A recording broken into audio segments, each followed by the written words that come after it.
I'm definitely feeling more blah as the days go on. I think it's a good idea to get out of the house. I feel this discontent, like just living in a room in a basement suite and waiting for some kind of security isn't good enough. And yesterday I watched a TED Talk by Tim Ferriss called Why It's Important to Map Your Fears, or something about fear setting. Why fear setting is more important than goal setting. And I recommend that talk for sure, and I'll probably listen to it again and attempt to map some of my fears, because there's definitely some fear preventing action right now. And after watching that, I felt like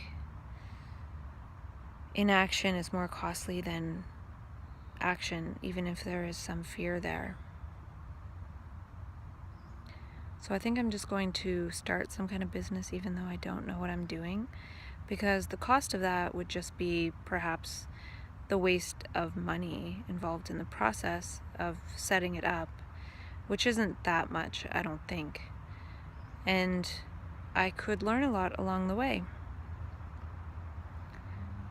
And I also made a playlist today called Omnipolar Consciousness, and I think I'll add videos there that I watch and that I feel like are good to watch again for myself or maybe for other people, because a lot of people say some really good stuff, so why repeat what they say? Obviously I wouldn't repeat what they say. I might extrapolate a little bit on what they say, but I don't want to do too much of that, because I also came across a website called dailystoic.com, and I came across this website because Tim Ferriss talked about stoicism, and I know the word stoic, but I'd never really heard of stoicism, so I looked it up.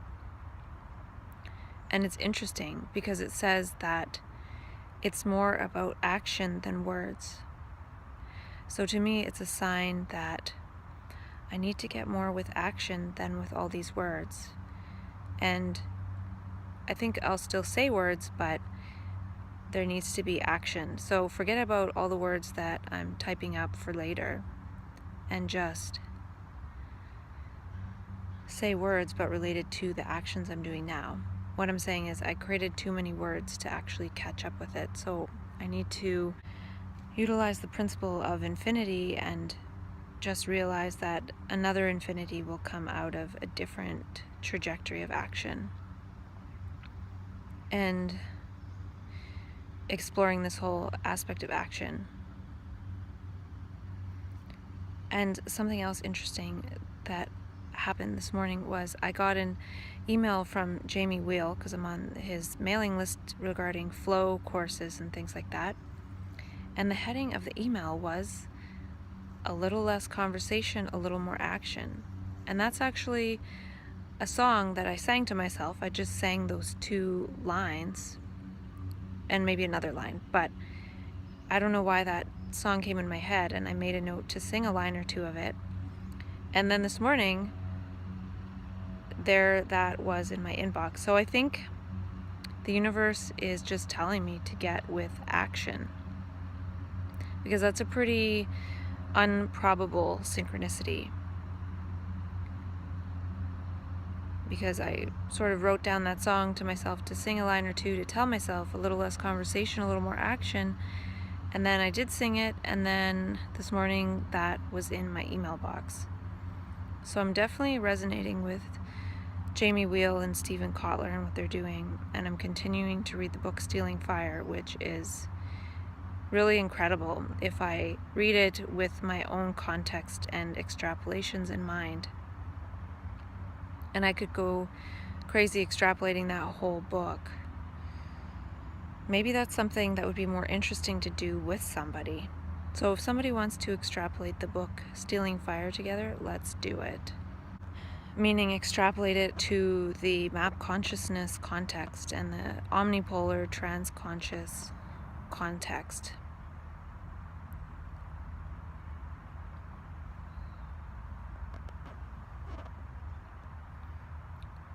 And I'll put a little picture in of that here.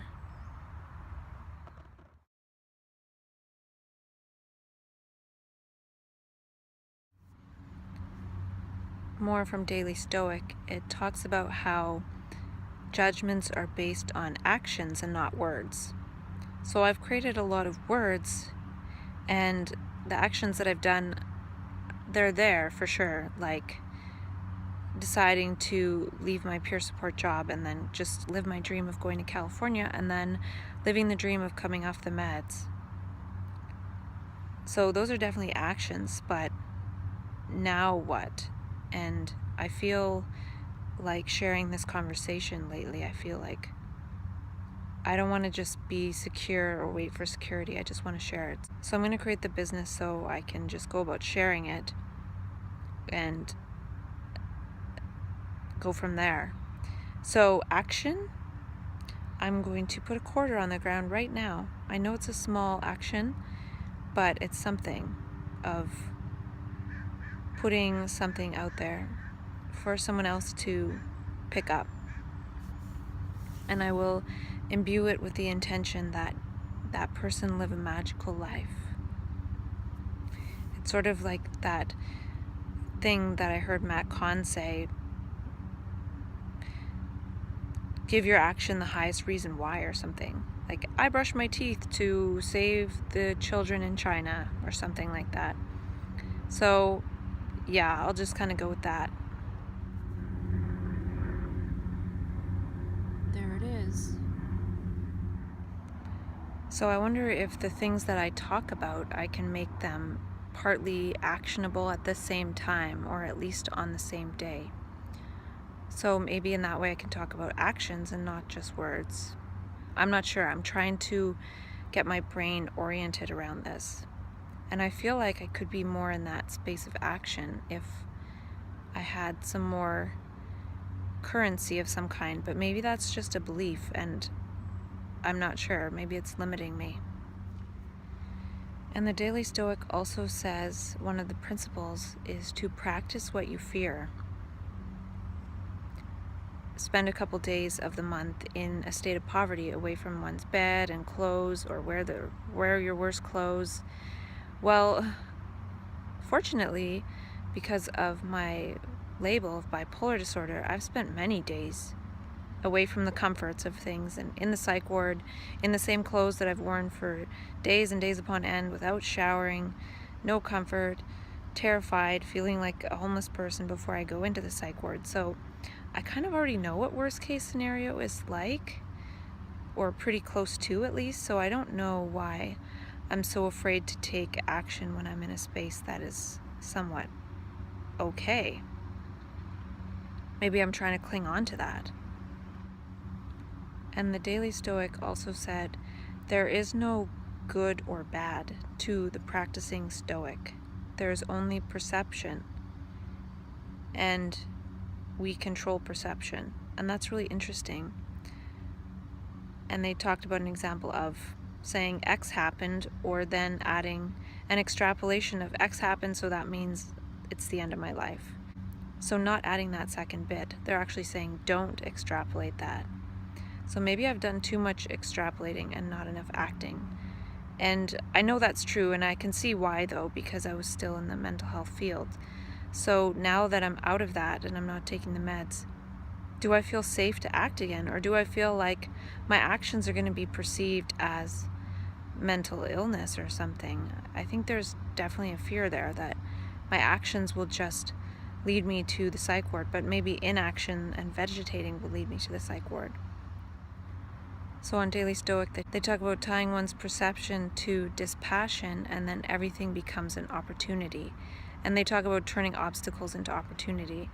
And the guy that writes the blog, Brian Holiday, wrote a book about that. So it could be something interesting to consider. And they talk about an example of Alexander the Great, who conquered the world and has his name all over the map. And then they said that one time he got drunk and got in a fight with his best friend and accidentally killed him. And to me, this is a really profound example. And then they shared that Perhaps it matters little if one's name is emblazoned on the map if one loses perspective and hurts those around them.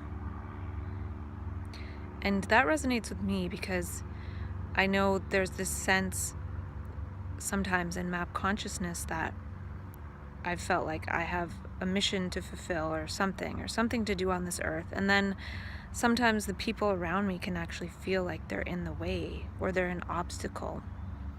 So this whole obstacles as opportunities thing is interesting to me. And are they really obstacles? It feels like they wouldn't understand what I want to do and why. Because family members, for example, would want me to perhaps design a cozy life where I can stay sane. But that's actually not going to lead me to sanity. That's what I'm feeling since I got back, is this coziness is not going to do it.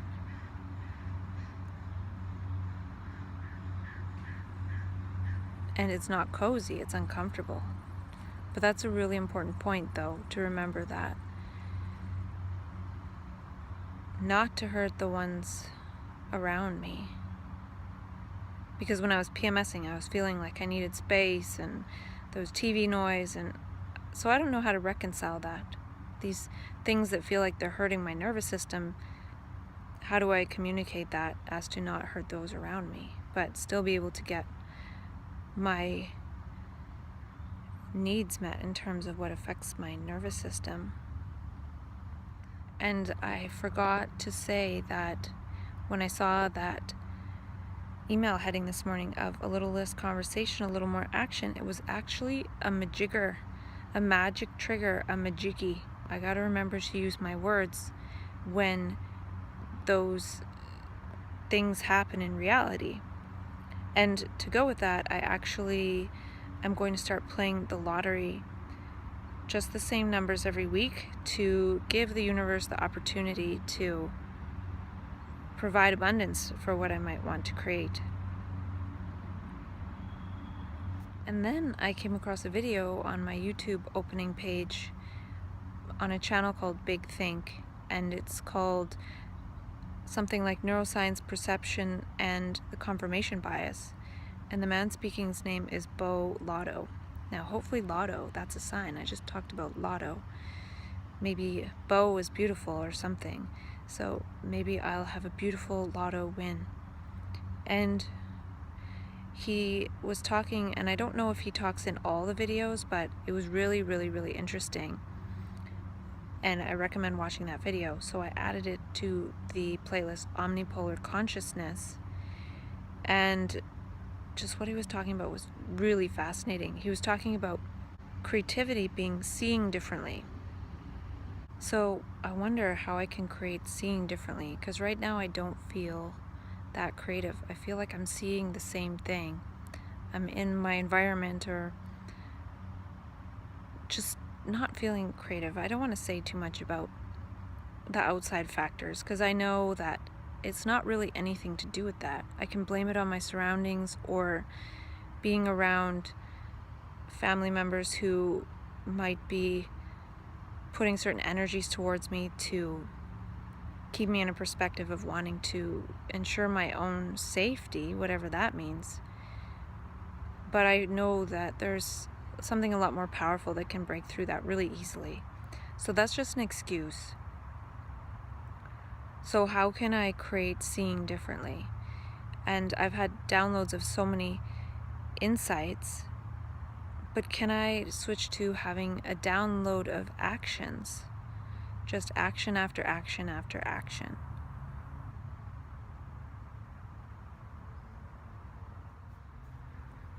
And another interesting thing he talks about is how the brain really tries to stay in certainty, and it will stay in something certain even if with new information it is kind of ludicrous to do so.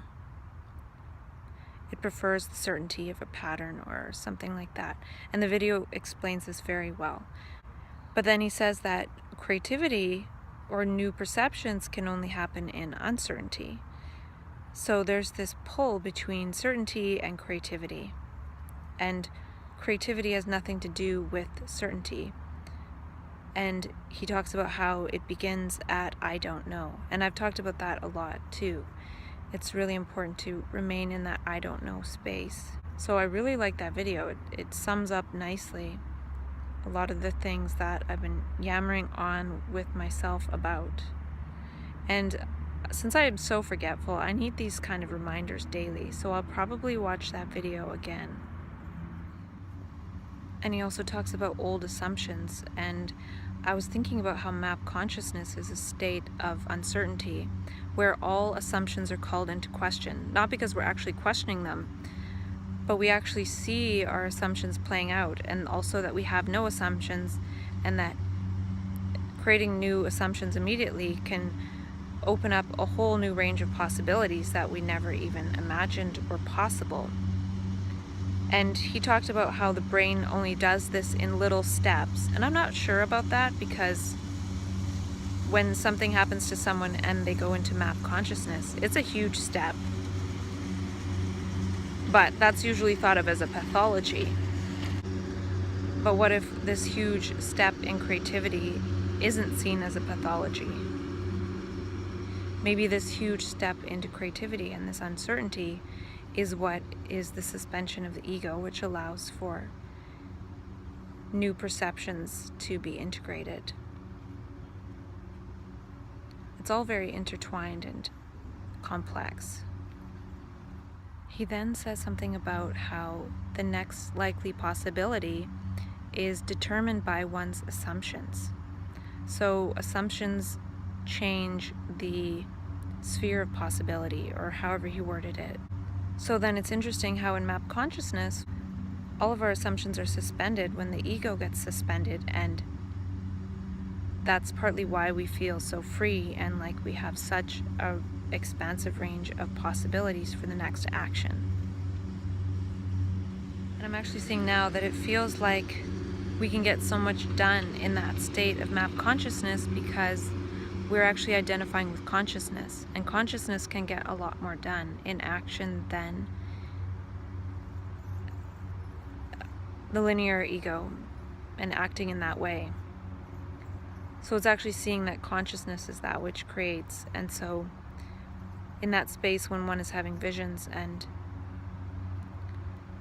feeling like one can do so many things and so many things are possible, consciousness is actually affecting one's morphogenic field to make those things possible in terms of how other people will respond. So in that space, people are going to respond differently and help make those visions possible. It's interesting. I can see what I'm saying, but I don't know if I'm describing it very well. It's a different type of action.